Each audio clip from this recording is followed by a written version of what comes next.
Welcome back, dear viewers. The Greater Transfiguration Project in St. Catherine in South Sinai is our main topic here. And we are delighted to have with us in the studio touristic expert Yasmin Dweidar. Yasmin, very good morning to you. Thank you for joining us. The pleasure is mine, as always. And dear viewers, as you know, this project is being implemented in two phases. The first will be completed next April, and the second will be completed at the end of 2022 at a cost of more than 4 billion Egyptian pounds. And the world should witness the city of St. Catherine after its complete renovation within only 1 year. And of course this project indicates the willingness of and the keenness of the political leadership in boosting the tourism sector, especially in South Sinai and especially in St. Catherine, where tomorrow, December the 8th, Yasmin, there will be the celebration, of course, of the occasion of the martyrdom of St. Catherine herself. So could you talk to us about St. Catherine herself, first of all, and this celebration we're waiting for tomorrow? Well, St. Catherine, we call her St. Catherine of Alexandria. She was martyred in November the 28th. The monastery itself is considered one of the oldest monastery still functioning up till now.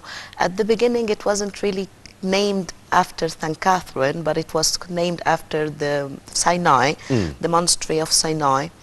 But at the 9th century AD, the monks of the monastery, they believed they have seen angels dropping the incorrupted body of, or the corpse of St. Catherine on the mountains.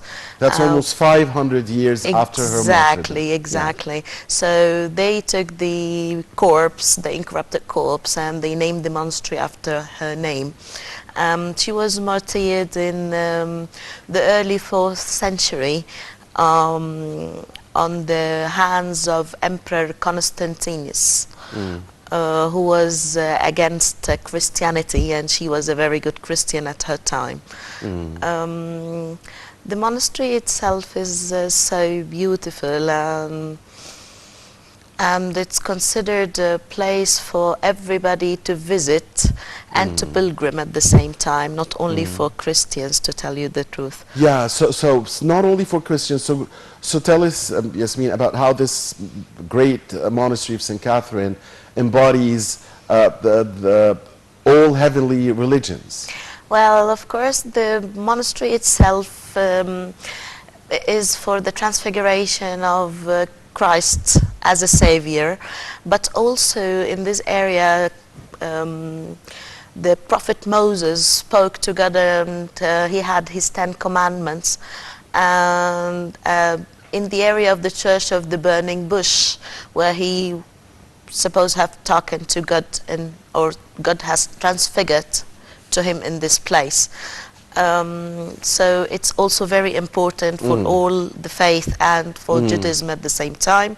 But not only that, but also at this area, the people of the area fought with Prophet Muhammad, and also in the time of the Fatimids, and they had very, very good relations with the monks of the monastery and Christian population in Egypt at that time. They also made a mosque inside the monastery to be in the way for the Muslim pilgrims going to Saudi Arabia or coming back from Saudi Arabia through this land.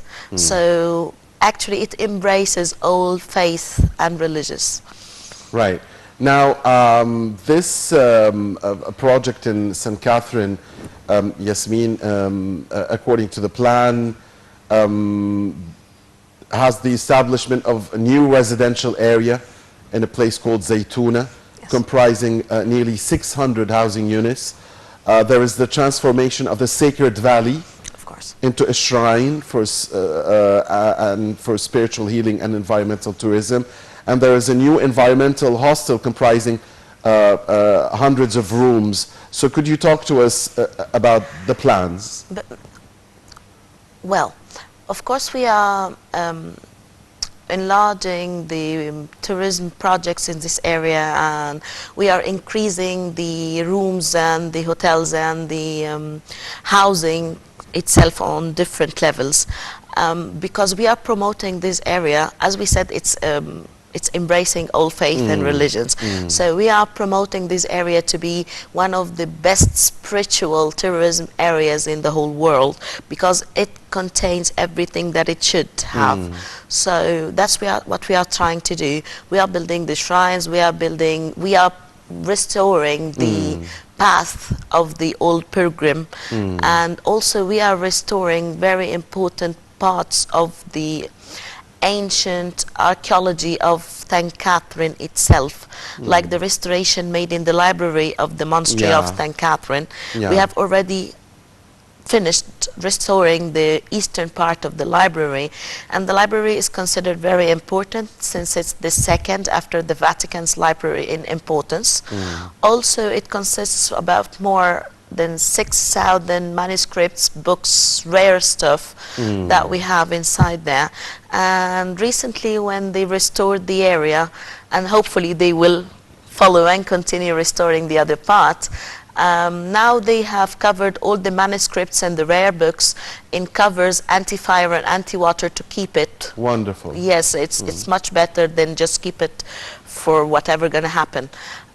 Also, they have started in the restoration, actually they have finished the restoration of the very rare mosaic of the Transfiguration Church, which is considered one of the oldest and the most beautiful mosaic found in the whole world. Wonderful. So restoring this part of the history or the archaeological sites and bringing their beauty back, and also enlarging the touristic areas, increasing the rooms, increasing the hotels, the hostels, and the spiritual hostels, inns and hotels. That would all help in promoting the area as the spiritual place, as the spiritual touristic area that it should be. Yeah, you've already made us want to go there now. It's beautiful. You should do.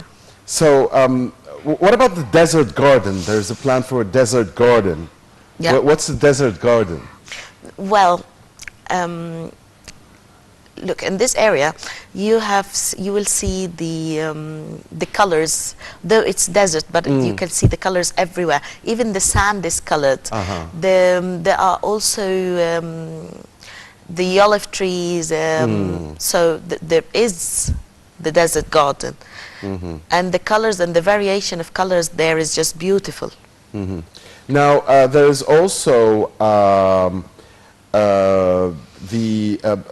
mountain and the Moses path walk is there, which simulates the historical path of Prophet Moses through Wadi al-Raha Wadi Raha to Mount Transfiguration, the construction of the Peace Square, which includes a plaza for outdoor celebrations, a diverse museum building, a theater, conference halls. Yes. So this is the yes. Yeah.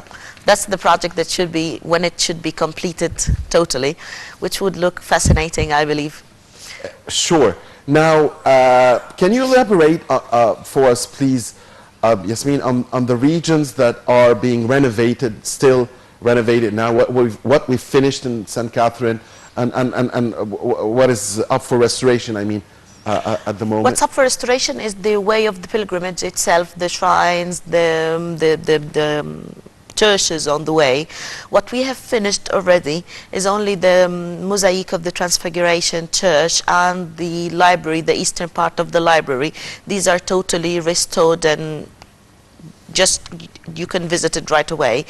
The rest of the church is on the way, and the path itself, that should be restored totally by the end of 2022. By November, I believe that would be totally finished. It should be the celebration at that time. All right, great. So how much do you expect that this process will indeed attract more tourists to St. Catherine? I believe this will attract a lot of tourists to St. Catherine, since the whole area has been restored and renovated, and also at that time the loads of variations of hotels and accommodation that would be available in the area that would benefit and service different categories and levels of people and tourists at the same time, bringing people from all around the world, I believe.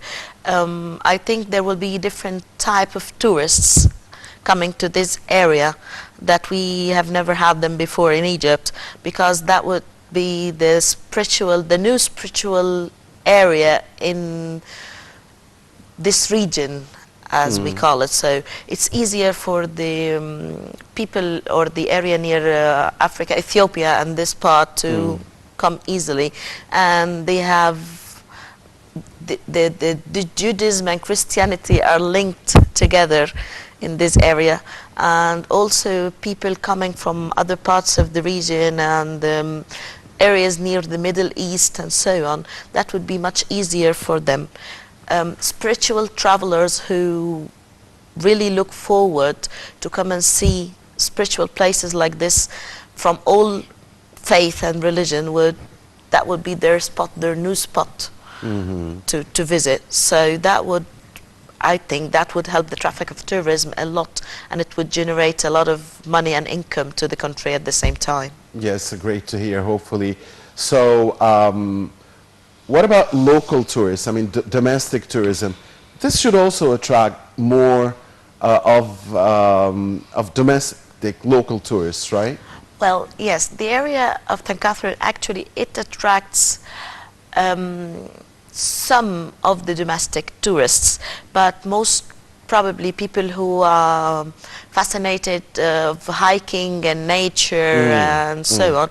The area, nature and the weather in this place is quite amazing, especially for hikers because of the elevation of the city. It's 1,600 meters over the sea level. It's very cold usually, right?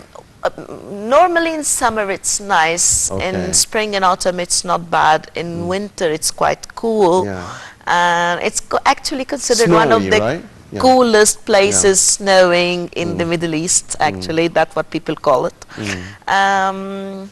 So the hikers, they believe this is a better weather for them to make their thing.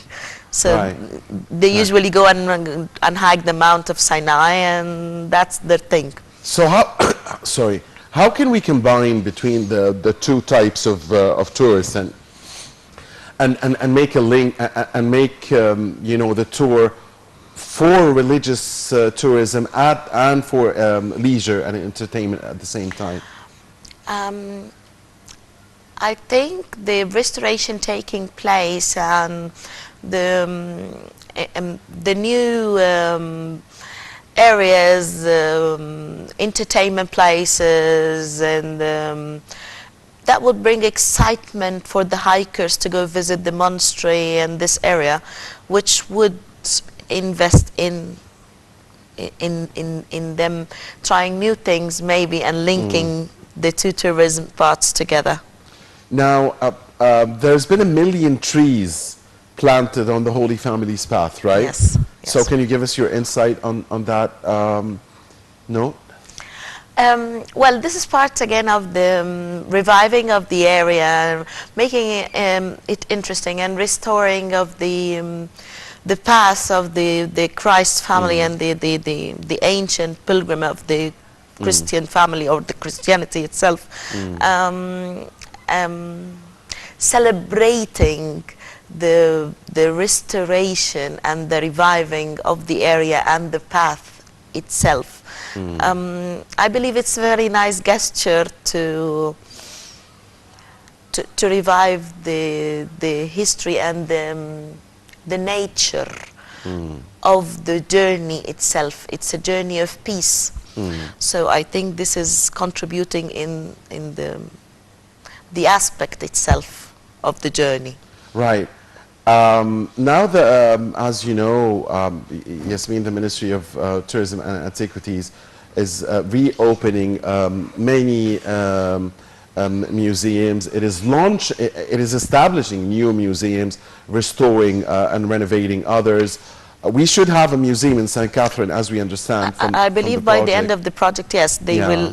they will be inaugurating a new museum in the area. And What do you think about,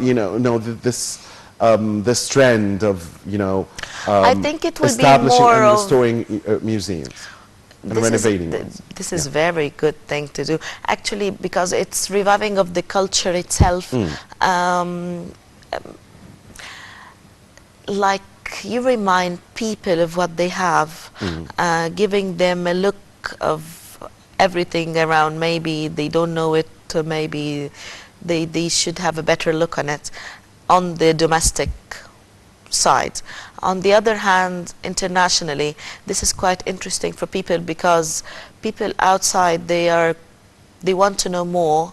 So building museums, displaying objects in a very nice way, a proper display of the contents and the information and the lighting itself, it affects tourism, because it makes people more interesting, and they want to see more, they want to know more, so they would come again.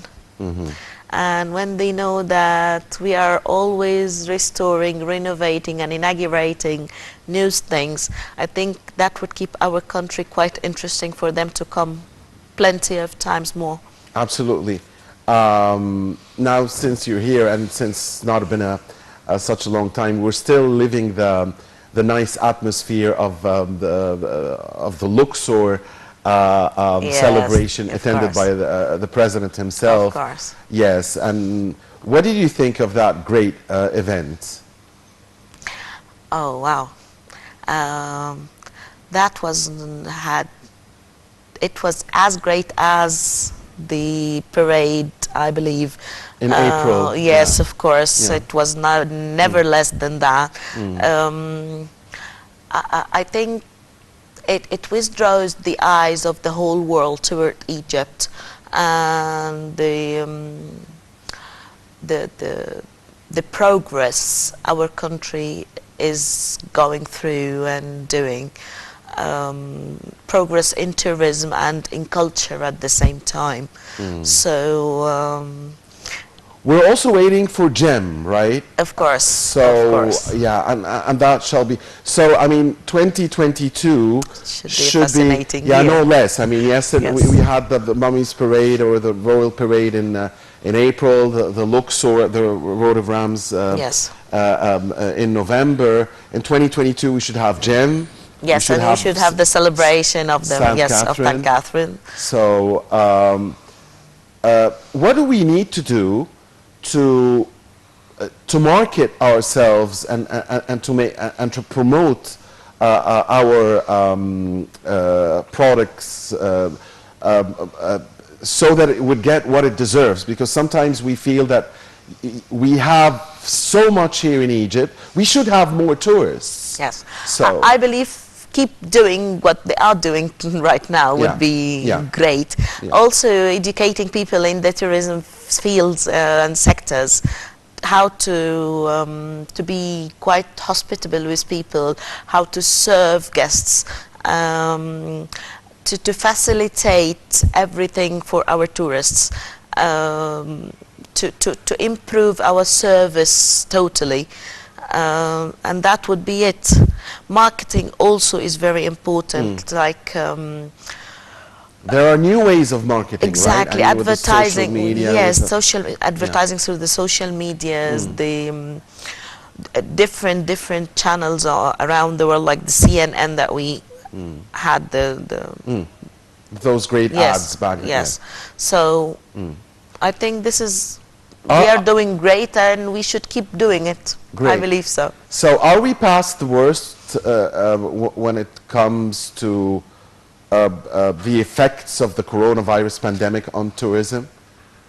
I know it's a very difficult question. There's a new variant, but it seems I believe we have overcome, or we are overcoming this. effect. Yes, quite quickly, to tell you the truth. We have progressed a lot since the beginning of the pandemic. I hope we can keep And it seems progressing. the new variant we're hearing about Hopefully is not yeah. as dangerous as it was Hopefully, first yes, thought. and Yeah. hopefully it won't affect us that much too. Of course it will, but hopefully it won't do that major effect. But I believe we have progressed a lot since the beginning of the pandemic. So hands going. crossed, yes, hand Yeah. crossed, yes, let's keep going. All right. On that note, dear viewers, we thank very much on behalf of you, our dear guest here in the studio, Yasmin Dweidar, touristic expert. Always a pleasure to have you with The us. pleasure was mine as Thank usual. you. Very good morning to you. Thank Dear you. viewers, Lovely please stay morning. with us. My dear colleague Mahisti Rabia will be back to proceed with this edition of The Breakfast Show and the Voice of Egypt in Africa initiative. Please stay with us.